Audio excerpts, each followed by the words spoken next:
Video में हम लोग ये पढ़ेंगे कि धनुष टूटने के बाद जब परशुराम जी आते हैं तो परशुराम लक्ष्मण संवाद ये काफ़ी मशहूर है।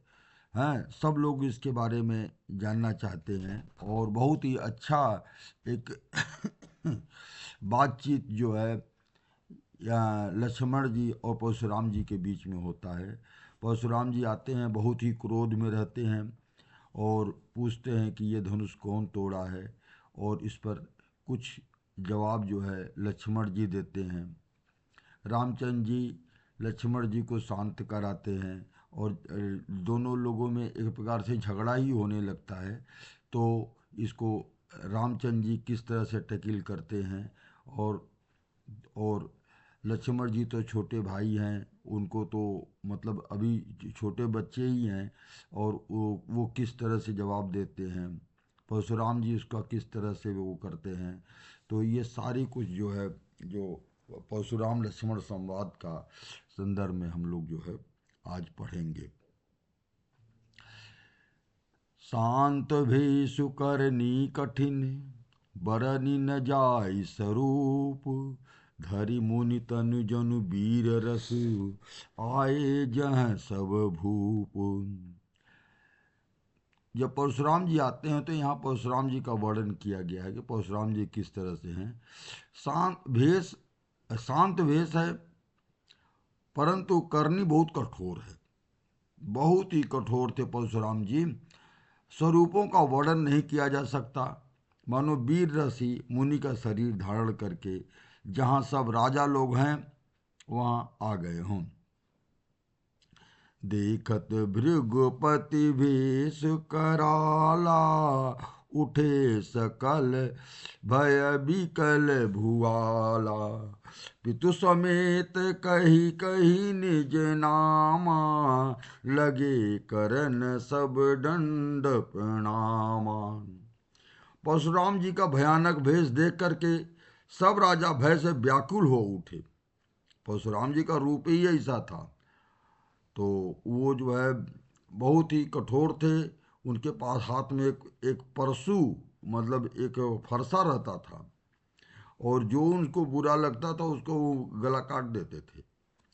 तो उनसे लोग बहुत डरते थे। तो वही है, परशुराम जी का भयानक भेष देख करके सब राजा लोग भय से व्याकुल होकर खड़े हो गए, और पिता सहित अपना नाम कह कर के सब दंड प्रणाम करने लगे। जेहि सुभाय चितवहि हितु जानी, सो जानई जनु आई खुटानी। जनक बहोरी आई सिरुनावा, सिय बोलाई प्रणाम करावा। परशुराम जी हित समझकर भी सहज ही जिनकी ओर देख लेते हैं, वह समझता है कि मानो मेरी आयु पूरी हो गई है, यानी किसके किससे नाराज हो जाए, किसका गला काट दे भैया। तो परशुराम जी का ये था, बहुत ही कठोर थे। जिसको वो प्रेम से भी देख लेते थे तो यूं देख, दो आदमी देखा कि हमको कोई देख लिया, परशुराम जी हमें तरफ देखे हैं, तभी वो डर जाता था कि हे भगवान, कहीं आज जो है पूरा तो नहीं हो गया दिन। फिर जनक जी ने आकर सिर नवाया और सीता जी को बुलाकर प्रणाम कराया। सीता जी को ले आके आए तो उन्होंने परशुराम जी को पाँव छू के प्रणाम किया। आशीष दीन सखी हर सानी, निज समाज ले गई सयानी। विश्वामित्र मिले पुनियाई, पद सरोज मिले दो भाई। परशुराम जी ने सीता जी को आशीर्वाद दिया। हर सखियां हर्षित हुई, और वहाँ अब अधिक देर ठहरना ठीक न समझ करके वे सयानी सखियां उनको अपनी मंडली में ले गईं। यानी सीता जी आई, प्रणाम किया और अपने घर में अंदर चली गई, मतलब जहाँ उनकी सखी लोग बैठी थी वहाँ जाके चली गई। फिर भी स्वामी जी आकर मिले। उन्होंने दोनों भाइयों को उनके चरण चरण कमलों पर गिराया, यानी राम और लक्ष्मण को भी उनसे प्रणाम कराया, परशुराम जी को प्रणाम कराया। राम लखन दशरथ के ढोटा, दीन असीस देखी भल जोटा। राम ही चितई रहे थकी लोचन, रूप अपार मार मद मोचन। विश्वामित्र जी ने कहा कि यह राम और लक्ष्मण राजा दशरथ के पुत्र हैं, जिनकी सुंदर जोड़ी देख करके परशुराम जी ने आशीर्वाद दिया। कामदेव को भी मत को छुड़ाने वाले श्री रामचंद्र जी के अपार रूप को देख करके उनकी नेत्र थकित हो गए। थकित मतलब वहीं आके आंख टिक गया, इतने अच्छे लग रहे हैं रामचंद्र जी। तो परशुराम जी जो उनको जो है मतलब बहुत उनको अच्छे लगे, बहुत देर तक उनको देखते रह गए, ध्यान से देखते रह गए। बौरी बिलो की विदेह सन, कहो काह अति भीर। पूछत जानी अजान जिमी, व्यापहु को पसरीर। परशुराम जी तो आए ही थे जब धनुष टूटा और बहुत तेज आवाज हुई, तो परशुराम जी अपना तपस्या कर रहे थे। जब इतनी तेज आवाज हुई तो उन्होंने ध्यान लगा के देखा कि क्या हुआ है। अरे वो भी तो विष्णु भगवान के ही एक रूप थे। तो उन्होंने देखा तो पता लगा था कि शिव धनुष टूट गया है, और शंकर जी को वो पुजारी हैं। परशुराम जी शंकर जी के पुजारी हैं, इसलिए वो बहुत गुस्सा में आए थे कि धनुष कौन तोड़ा है। लेकिन यहाँ आके ऐसे पूछ रहे हैं जैसे उनको कुछ मालूम ही नहीं है। तो फिर सब और देख करके जानते हुए भी अनजान की तरह जनक जी से पूछते हैं कि कहो यहाँ बड़ी भारी भीड़ कैसी है। उनके शरीर में क्रोध छा गया। समाचार कही जनक सुनाए, यही कारण महीप सब आए। सुनत बचन फिरी अनत निहारे, देखे चाप खंड मही डारे। जिस कारण सब राजा लोग आए थे, वही धनुष यज्ञ शादी करने के लिए, सीता जी से धनुष यज्ञ होगा और जो धनुष तोड़ेगा उससे शादी होगा। तो ये उन्होंने बता दिया। राजा जनक ने सब समाचार कह सुनाए। जनक जी का वचन सुनकर के परशुराम जी ने फिर दूसरी ओर देखा। धनुष के टुकड़े पृथ्वी पर पड़े हुए थे। वो राम जी तोड़े थे, 2 हिस्सा में हो गया था, वही जमीन पे पड़ा हुआ था। चाप खंड मही डारे, जमीन पे डाल दिया था उन्होंने।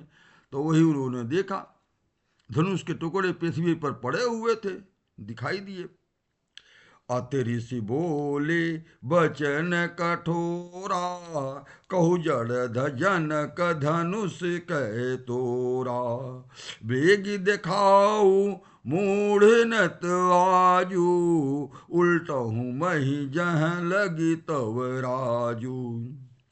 अब भैया बहुत नाराज हैं अतिरिक्त। तो उन्होंने क्रोध में आकर ये कठोर वचन बोले, रे मूर्ख जनक, बता धनुष किसने तोड़ा है, उसे शीघ्र ही दिखाओ, नहीं तो मूढ़ माने मूर्ख, मतलब वो सोच लीजिए को साधु सन्यासी है ना, तो राजा लोगों को समझ थोड़े रहे हैं। जनक जी राजा हैं वहां के, लेकिन अब उनको भी मूर्ख मूर्ख बोल रहे हैं। अरे मूर्ख, आज से जहां तक तेरा आज मैं जहां तक तेरा राज्य है वहां तक की पृथ्वी को उलट पुलट कर दूंगा, उलट दूंगा पृथ्वी, यानी सब लोग मर जाओगे। बहुत गुस्सा में बोल रहे हैं। अतु डरु उतरु देत निपनाही। अब भैया कोई ऐसे पूछेगा तो कहां से कोई उत्तर देगा। राजा डरा गए, कुछ बोल नहीं रहे हैं। कुटिल भूप हर से मन माही। और कुटिल भूप, जो खुद धनुषिया तो नहीं तोड़ पा रहे थे, और अगर कोनो कारण से कोनो आफत आवे, कुछ लोग होते हैं जो आफतों में अपना अवसर तलाश करते हैं।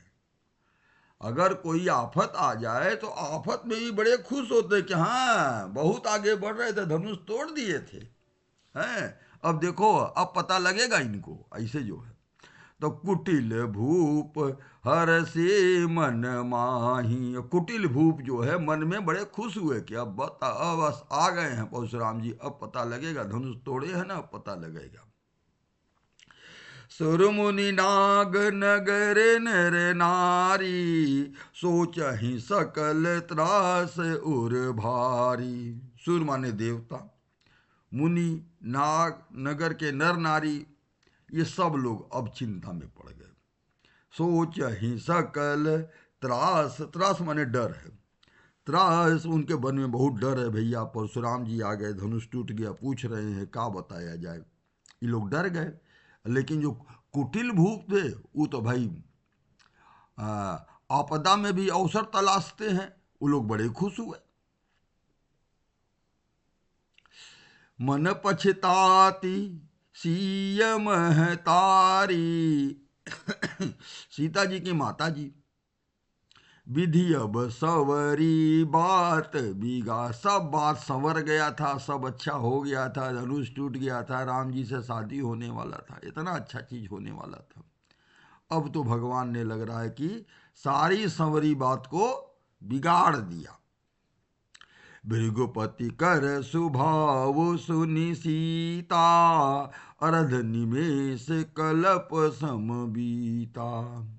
और परशुराम जी का भाई स्वभाव तो सभी लोग लगभग जानते थे। तो अब सीता जी भी सोच रहे हैं कि भैया अब तो बड़ा गड़बड़ हो गया। भृगु उनका स्वभाव जान रही हैं। और अरध निमेष मतलब जो आंख का एक क्षण होता है ना, वो भी एक कल्प के समान बीत रहा है, मैंने समय बीत नहीं रहा है। सब लोग डरा गए हैं एकदम उनके आने से। सभय बिलो के लोक सब, जान जान की भीरु, हृदय न हरस विषाद कछु, बोले श्री रघुबीर। अब रामचंद्र जी बोल रहे हैं। तब श्री रामचंद्र जी ने सब लोगों को भयभीत देख करके, देखिए भाई सभी लोग डरा गए, जनक जी भी डरा गए हैं, और जो गांव के और शहर जनक जी के साथ में जो रहने वाले हैं, जो नगरवासी है, देवता लोग, सब लोग डरा गए हैं। तब जो है रामचंद्र जी बोले, सीता जी को डरी हुई जानकर बोले। उनके हृदय में कुछ भी न हर्ष था न विषाद था। राम जी तो ऐसे है, न खुश होते हैं न नाराज होते हैं, ऐसे जो है। तो अब वो बोल रहे हैं, क्या बोले। नाथ संबोधनु भंजनिहारा, होई है को एक दास तुम्हारा, आय सुकाह कहिय किन मोही, सिनरी साई बोले मुनि को ही। हे नाथ, शिव जी का धनुष तोड़ने वाला आपका कोई एक दास ही होगा, यानी सबसे तो उठेगा नहीं। आपका कोई दास होगा जो भगवान का पुजारी होगा, पूजा पाठ करने वाला होगा, भगवान के कृपा से ही तो धनुष उठेगा। तो जो जो भगवान का पुजारी होगा, जो भगवान का को मानने वाला होगा, उनका दास होगा, उसी से धनुष उठना है, और तो किसी से उठना ही नहीं है। जब तक भगवान की कृपा न होए कोई धनुष उठा ही नहीं सकता था।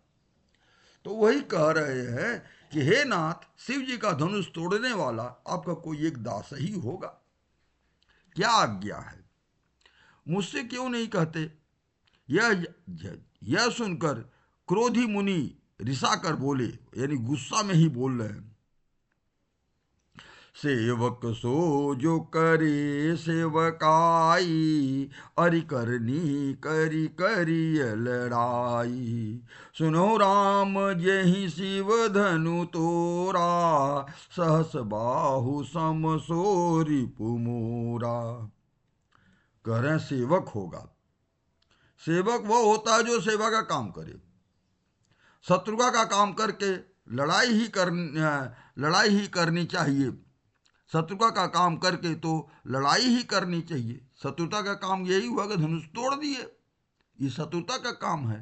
तो ये तो लड़ाई करने वाला होगा, कोई सेवक नहीं हो सकता। परशुराम जी कह रहे हैं। राम जी बोले कि भैया वो आप ही का कोई सेवक होगा, क्यों कि सबके बस का धनुष था नहीं। जिस पे भगवान की कृपा होगी वही तो उसको छू पाएगा, वही तो हिला पाएगा। जब तक भगवान की कृपा नहीं होगी, आपका सेवक नहीं होगा, तब तक तो हिला ही नहीं पाएगा। राम जी तो ये कह रहे हैं। तो वो सेवक है तो सेवक का काम करे, सेवा का काम करे, शत्रु का काम करके लड़ाई ही करनी चाहिए। हे राम सुनो, जिसने शिव जी का धनुष तोड़ा है वह सहस बाहु के समान मेरा शत्रु है। उनके सबसे बड़े शत्रु सहस बाहु थे। तो सहस बाहु को जो है वो उनके 1,000 हाथ था। सहस माने 1,000, तो ऐसे थे वो, तो उनका उनका 1,000 हाथ था। तो उन्हीं को कह रहे हैं कि ये उनके समान हमारा बहुत सबसे बड़ा शत्रु है। सो बिल गाऊ बिहाई समाजा, न तुम्हारे जय हैं सब राजा। सुन मुनि बचन लखन मुस्काने, बोले पर सुधर ही अपमाने। वह इस समाज को छोड़कर अलग हो जाए, मतलब सब राजा के बीच में से वो जो धनुष तोड़े हैं उनको अलग पहले करो, है, और नहीं तो सब लोग मारे जाएंगे, हम सब ही को मार डालेंगे। नहीं तो सभी राजा मारे जाएंगे। मुनि के वचन सुन करके लक्ष्मण जी मुस्कुरा दिए और परशुराम जी का अपमान करते हुए बोले, अपमान का है मतलब बच्चे हैं, मजाक कर रहे हैं। मजे में बोले, बहु धनु ही तोरी लरिकाई, कबहु न असरिस कीन गोसाई। यही धनु पर ममता के ही हेतु, सुन रिसाई कह भृग कुल की तू। लक्ष्मण जी बोले, हे गोसाई, लड़कपन में हमने बहुत से धनुइयां तोड़ी हैं, किंतु कभी आपने ऐसा क्रोध नहीं किया। इसी धनुष पर आपकी ममता किस कारण से है?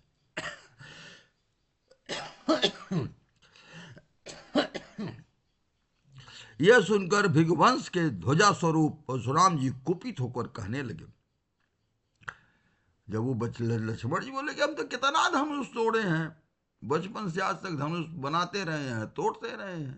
भाई बच्चे हैं ना, उनका तो यही काम है। हमारा बेटा है, जाता था ट्रक खरीद ले आता था प्लास्टिक वाला, बना के ले आता था, फिर एक्सीडेंट कराता था, फिर तोड़ता था उसको।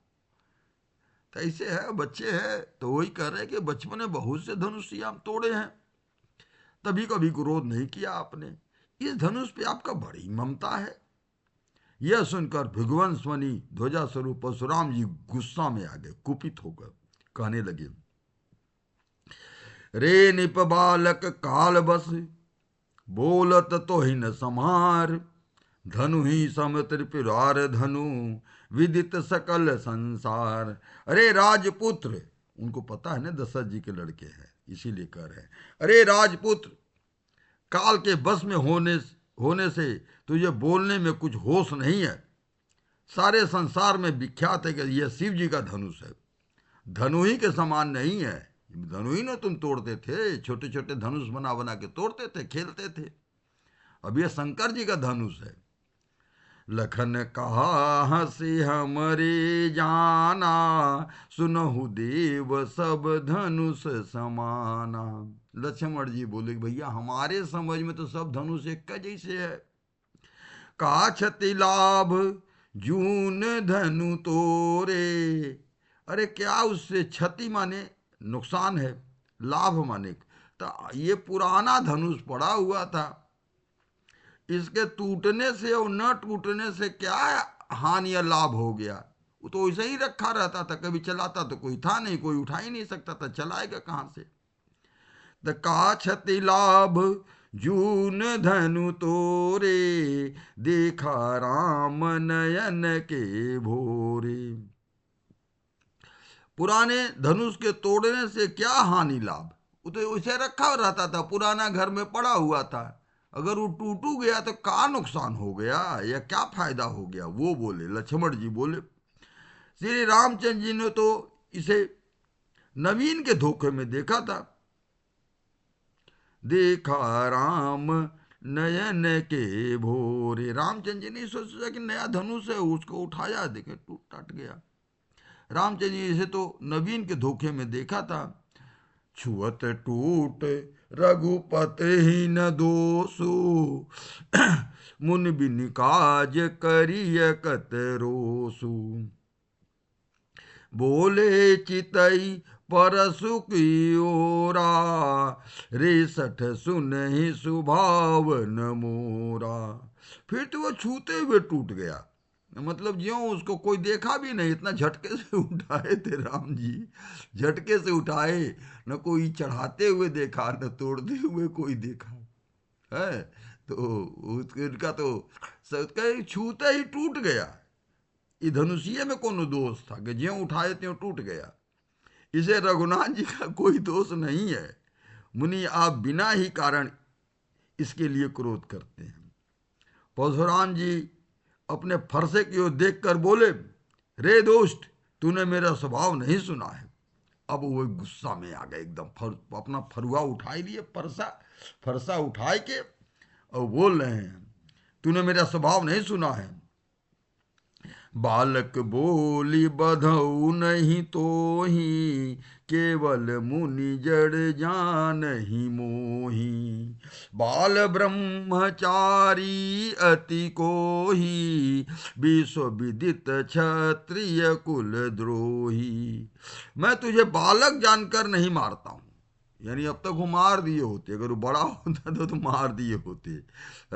मैं तुझे बालक जानकर नहीं मारता हूं। अरे मूर्ख, क्या तू मुझे निरा मुनि ही जानता है? हम खाली मुनि हैं, तुमको लग रहा है कि हम मुनि हैं? ऐसे नहीं है। मैं बाल ब्रह्मचारी और अत्यंत क्रोधी हूं, बहुत गुस्सा वाला हूं मैं। क्षत्रिय कुल का शत्रु तो विश्व भर में विख्यात हूं। क्षत्रिय कुल को वो ब्राह्मण थे ना, वो परशुराम जी ब्राह्मण थे और क्षत्रियों को बहुत मार देते थे, जितने राजा थे सबको जो है मार डालते थे। तो क्षत्रिय कुल का शत्रु हूं, ये तो विश्व भर में विख्यात है। भुजबल भूमि भूप बिनु कीनी, विपुल बार मही देवन दीनी। सहस बाहु भुज छेद निहारा, परसु बिलोक महीप कुमारा। अपने भुजा के बल से मैंने पृथ्वी को राजाओं से रहित कर दिया था, यानी जितने राजा थे सबको मार डाले थे गुस्सा में। हैं, जितने क्षत्रिय लोग राज करते थे ना, तो उनको मार डाले थे। अपनी भुजाओं के बल से मैंने पृथ्वी को राजाओं से रहित कर दिया, मैंने पृथ्वी पर कोई राजा नहीं रह गया था।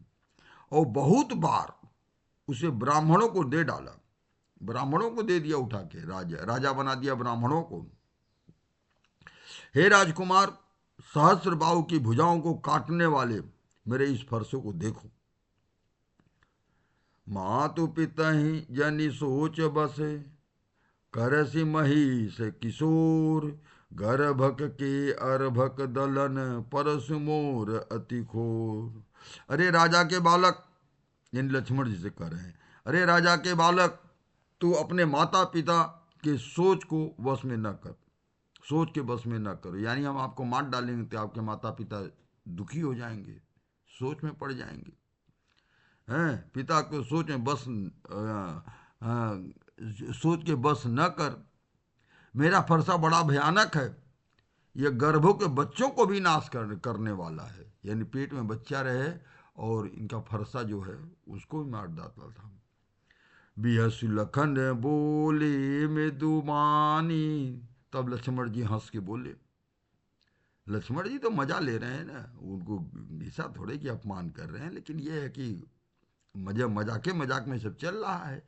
बिहसु लखन बोले मृदुबानी, ओह मुनि से महाभट मानी। पुनि पुनि मोहि देखाव कुठारू, चहत उड़ावन फूक पहारू। लक्ष्मण जी ने हंसकर कोमल वाणी में बोले, ओह मुनीश्वर, मनुष्य तो अपने को बड़ा भारी योद्धा समझते हैं, बार बार मुझे कुल्हाड़ी दिखाते हैं और फूंक करके पहाड़ उड़ाना चाहते हैं, यानी हम मक्खी मच्छर नहीं है, फूंक दोगे उड़ जाएंगे, हम वो पहाड़ जैसे हैं। लक्ष्मण जी बोले तो तुम फूंक के पहाड़ उड़ाना चाहते हो? है, हमको एकदम ये छोटा मोटा बच्चा न समझ लेना, यही है। यहाँ कुहड़ बतिया को नाही, जे तरजनी देखी मरी जाही। देखे कुठारो सरासन बाना, मैं कछु कहा सहित अभिमान। जो आप बोल रहे हो ना, तो यहाँ भी कोई कोहड़े का बतिया नहीं है। कोहड़े का बतिया क्या होता है? उसको अंगुली दिखा दो ना, जैसे अगर कोहड़ा का बतिया पूरा हुआ है, कहो कोहड़ा का पेड़ है ना, तो उसमें बतिया लगती है, तो जो लोग अंगुली नहीं दिखाते उसको, यहाँ देख दो तो सूख जाता है ऐसे। अब पता नहीं, हम तो कभी देखे नहीं, लेकिन ये है कि कोहड़ा की बतिया में लोग बताते हैं कि अंगुली से दिखा दो कि, तो सूख जाता है बेचारा। करें यहाँ कुहड़ बतिया को नाही, यहाँ कोई कोहड़े का बतिया नहीं है जो तर्जनी माने सबसे आगे की अंगुली को देखते ही मर जाती है। आप जो है कुठार और बाण लेकर के आए थे, तो मैंने आपको देख के आप जैसे बोला, देखी कुठारु सरासन बाना, मैं कछु कहा सहित अभिमाना। भृगुसुत समुझ जनेव बिलो की, जो कुछ कहूँ सहूँ ऋष रोकी। सुर महिसुर हरिजन और गाई, हमरे कुल इन पर न सुराई। करें भैया, आप जो है कुठार और बाण लेके आए थे, तो हम समझे कि भाई बड़े योद्धा हैं, और भृगुवंशी समझकर, यज्ञोपवीत देख करके, यज्ञ जनेऊ पहने थे, हैं, तो आप कहते हैं मैं आपको क्रोध के रोक कर सह लेता हूँ। अब भाई ब्राह्मण हैं, तो आप जो कुछ बोल रहे हो वो गुस्सा सह ले रहे हैं। क्यों क्यों सह ले रहे हैं?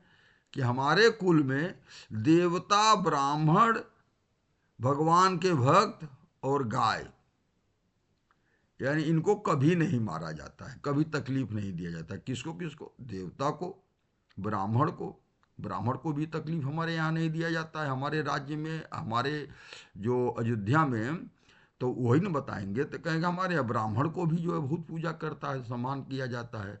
आप चूंकि जनेऊ पहने थे, आपको ब्राह्मण समझे, वही है। देवता, ब्राह्मण, भगवान के भक्त, भाई पुजारी मुनि भी थे, भगवान के भक्त और गाय, इन लोगों को कभी हमारे राज्य में तकलीफ नहीं दिया जाता है। इन पर हमारे कुल में वीरता नहीं दिखाई जाती है, समझ रहे हैं? तो कहे कि भैया इनको कोई हम लोग तकलीफ कभी नहीं देते। क्यों नहीं देते? बधे पाप, अगर इनको मार दो तो पाप लगता है, और इनसे हार जाओ तो अपकीर्ति है। भाई इनसे लड़ाई करने में ही तो दोष है, अगर इनको जीत जाओ तो बहुत बड़ा पाप हो जाएगा भाई, और इनसे हार जाओ तो भी जो है परेशानी है, अपकीर्ति है। मारत हूँ पापरिय तुम्हारी, कोटि कुलिस सम बचन तुम्हारा, व्यर्थ धरऊ धनुमान कुठारा। क्योंकि इन्हें मारने से पाप लगता है, और इनसे हार जाने से अपकीर्ति होती है। इसलिए आप मारें तो भी आपके पैर ही पकड़ना चाहिए। आप अगर हमको डांट रहे हैं, वो कर रहे हैं, तो भी आपका पैरे पकड़ेंगे, पैरे छुएंगे, आपसे लड़ाई नहीं करेंगे। और आपका एक एक वचन तो करोड़ों वज्रों के समान है। सबसे बड़ी गोली जबान होती है। अगर आदमी जबान से कोई चीज कहता है तो वो तो, कितना लोग जबान से कोई बात कह देते हैं, उसका इतना असर पड़ता है कि पूरी जिंदगी बदल जाती है। जबान में बहुत बड़ी ताकत होती है। तो कह रहे हैं कि व्यर्थ धरो, आप जो है इतना गुस्सा में हो, इतनी ऐसी ऐसी बात बोल रहे हो, तो आपको तो धनुष बाण रखना ही नहीं चाहिए। आप तो मुंह में से बोल देते हो, तो वही बहुत बड़ा हो जाता है। आपका एक एक वचन तो करोड़ों वज्रों के समान है। अब व्यर्थ में ही जो है धनुष बाण रखते हो। जो बिलो की अनुचित कहूँ, क्षमहु महामुनि धीर। सुनि सरोस रघुवंश मणि, बोले गिरा गंभीर। इन्हें धनुष बाण और कुठार देख करके मैंने कुछ अनुचित कहा तो उसे हे धीर महामुनि क्षमा कीजिएगा। यह सुनकर भृगुवंश मणि परशुराम जी क्रोध के साथ गंभीर वाणी में बोले, कौसुक सुनहु मंदु यह बालक, कुटिल काल बस निज घाल को।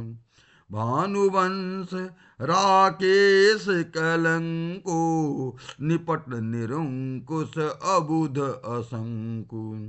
हे विश्वामित्र, विश्वामित्र मुनि के साथ में आए थे ना राम लक्ष्मण, तो विश्वामित्र को अब संबोधित करके बोल रहे हैं, हे विश्वामित्र सुनो, यह बालक बड़ा कुबुद्धि है, माने बुरे बुद्धि का है। कु माने बुरा है, तो वो कह रहे हैं कि भाई ये लड़का का बुद्धि ठीक नहीं है और कुटिल है।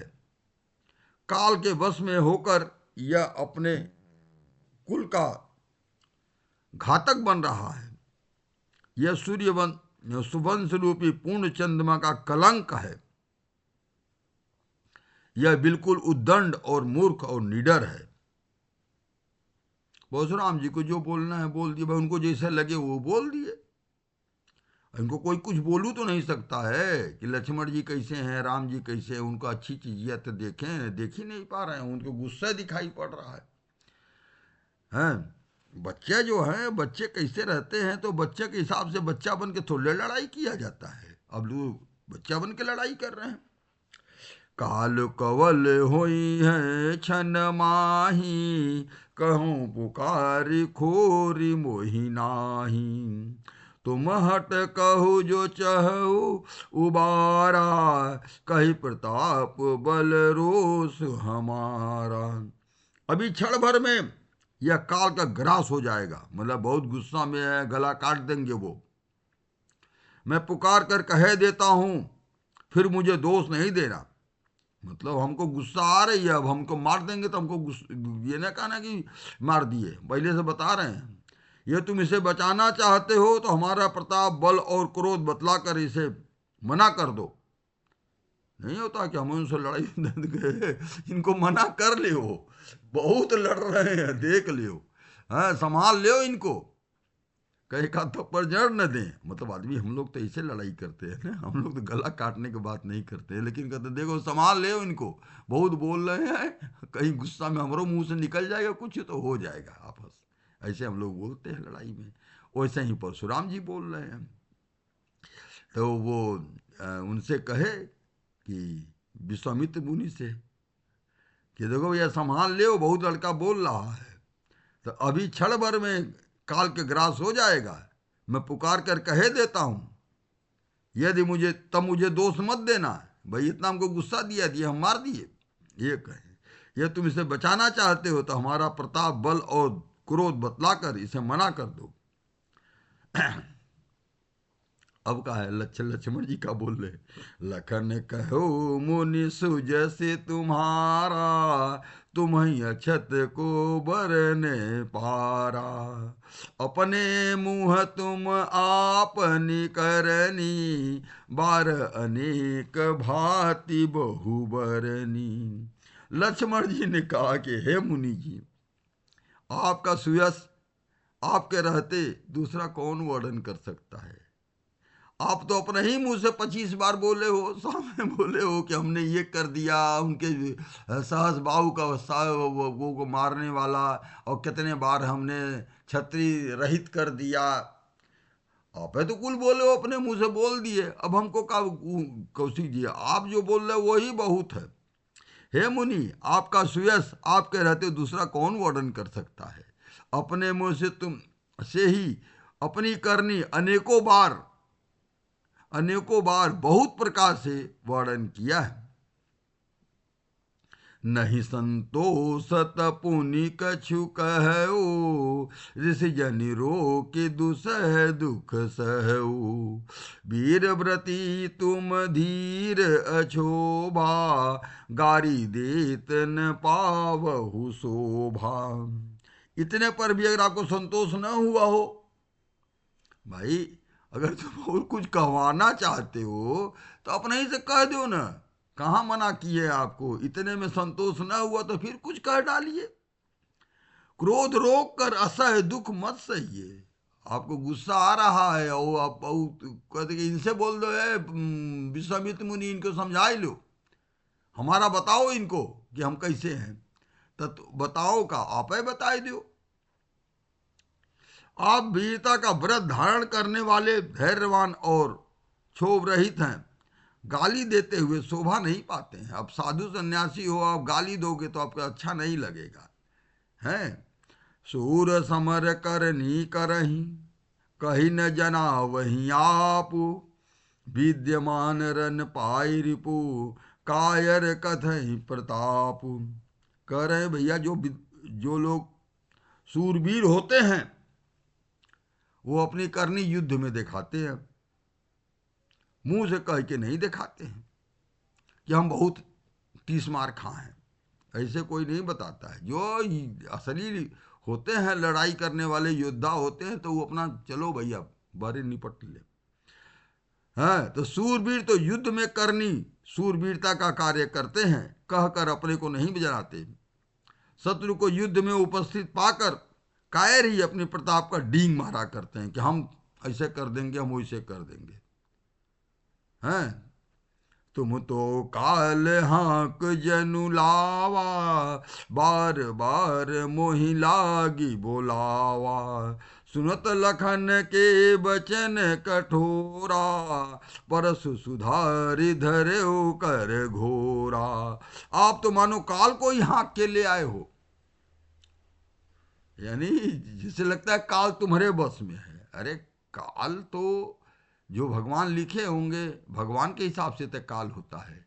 तुम्हारे मारने से और न मारने से तुम काल तो पकड़ सकते हो। जिसका जो मरने का तुम कितनों मारो वो मरेगा नहीं, काल नहीं आया उसका। वही चीज है। आप तो मानो काल को ही हाँक कर लगा कर बार बार मेरे लिए बुलाते हो। लक्ष्मण जी के कठोर वचन को सुनते ही परशुराम जी ने अपने भयानक फरसे को सुधार कर हाथ में ले लिया। एकदम गुस्सा में धनुष वो अपना फरसा पकड़ के खड़ा हो गए। अब जनि देई दोष मोहि लोगु, कटुबादी बालक बध जोगी। जोगु बाल बिलोकी बहुत मैं बाचाई, बच्चा समझ के हम बहुत बचाए इनको। अब यह मर निहार भाषा, अब ये मरने वाला है। एकदम सच बात है, अब ये मरने वाला है। मतलब जब लक्ष्मण जी दोहरा के बोल दिए कि कि आप तो काल हाँक के ले आए हो हमारे लिए, और लगता है कि जो है तो ऐसे बोल दिए तो परशुराम को और गुस्सा लग गया। तो वो जो है अपना फरसा उठाए के है और बहुत तेज बोले कि यह बालक जो है वध करने योग्य है, इसे बच्चा समझ के मैं बहुत बचाया, यानी अपना हम क्रोध शांत किए है। अब ये मरनुहार है, मतलब मर जाने वाला है, इसको हम मारी डालेंगे। अब ऐसे बोल रहे हैं। ये नहीं जानते हैं कि लक्ष्मण जी कहाँ हैं।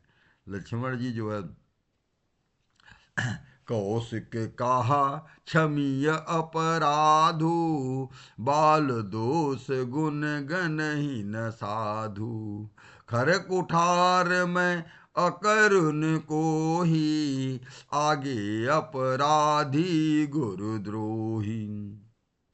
विश्वामित्र जी ने कहा कि क्षमा कीजिए महाराज। देखिए बोलने, अगर वो साधु सन्यासी तो बच्चे से उनको उलझने ही नहीं चाहिए ना। अगर बच्चों से उलझोगे तो भैया तो बच्चे तो किसी से डराते नहीं हैं। बच्चों से थोड़ा दूरे रहना चाहिए ना। बच्चा समझ के ठीक है, तुमको बात करना है, तुम बड़े बड़े लोगों से बात करो। अब बच्चों से तुम उलझोगे तो बच्चे तो उल्टा सीधा बोल ही देंगे। वही चीज है। विश्वामित्र ने कहा अपराध क्षमा कीजिए। बालकों को दोष और गुण को साधु लोग नहीं गिनते हैं। परशुराम जी बोले तीखी धार का कुठार, मैं दया रहित और क्रोधी, और यह गुरुद्रोही और अपराधी मेरे सामने। उतर देत छोड़ऊ बिनु मारे, कोई बगल कौशिक शील तुम्हारे। नहीं तो यही काट कुठार कठोरे, गुरु ही उर्न होते श्रम थोरे। मेरे सामने उत्तर दे रहा है, इतने में तुम मैं इसे बिना मारे छोड़ दे रहा हूं। सो हे विश्वामित्र, केवल तुम्हारे शील प्रेम से, नहीं तो मैं इसे कठोर कुठार से काट कर थोड़े ही परिश्रम में गुरु से ऊर्णी हो जाता है। हम लोग विश्राम ले रहे हैं, लैपटॉप की बैटरी भी थोड़ी कम हो गई है, तो इसीलिए हम जो है अभी विश्राम ले रहे हैं। आगे हम अगले वीडियो में बनाएंगे। तो अभी तो हम लोग जो है, अभी तो शुरू हुआ है थोड़ा सा है। अब हम लोग जो है इसमें बहुत मज़ा आता है। लोग परशुरामी कराते हैं, तो परशुराम लक्ष्मण संवाद खाली इसी के लिए जो है एक पूरा रात भर जो है चलता है ये। तो हम लोग आगे और पढ़ेंगे, बहुत अच्छा लगता है ये। इसमें कुल यही है कि बच्चों से नहीं उलझना चाहिए। साधु सन्यासी हैं तो अपने बराबरी में बातचीत करो। जनक जी को भी मूड मूड कह रहे हैं, क्यों कमन घमंड उनको हो गया। अरे जनक जी कैसे थे, उनको विदेह कहा जाता है। मतलब जनक जी राजा तो थे, लेकिन राजा के साथ में बहुत बड़े साधु भी थे जनक जी। तो कम से कम दूसरे से बोलते समय, बातचीत करते समय, ठीक आप साधु हो, है मुनि जी हैं, सब लोग उनका सम्मान कर रहे हैं, तो आपको भी दूसरे का सम्मान करना चाहिए। ऐसा नहीं है कि आप तो सबको मूड मूड मूड कहो, मूड कौन हो तुम, किसने मैं तुम्हारा राज पलट दूं, ये कर दूं, वो कर दूं, ये सब कह रहे हैं। ये सब चीज जो है साधु को भी शोभा नहीं देता है। साधु है तो साधु, जो बड़े बड़े लोग हैं, बड़े बड़े लोगों से बात करो। वहीं विश्वामित्र मुनि हैं और सतानंद जी हैं साधु, उन लोगों से बात करो। जनक जी से बात करो तो जनक जी भी तमीज से बात करो। ऐसा नहीं कि गुस्सा में। साधु का मतलब ये थोड़े होता है कि जिसको चाहे उसको कुछ कह दे। भाई तो आपको साधु समझ के वो कुछ जवाब नहीं दे रहा है, लेकिन ये नहीं कि आप वो उल्टा सीधा बोल रहे रहो। अब हम लोग क्षमा लेते हैं और इसमें विश्राम लेते हैं। आगे हम लोग फिर पढ़ेंगे।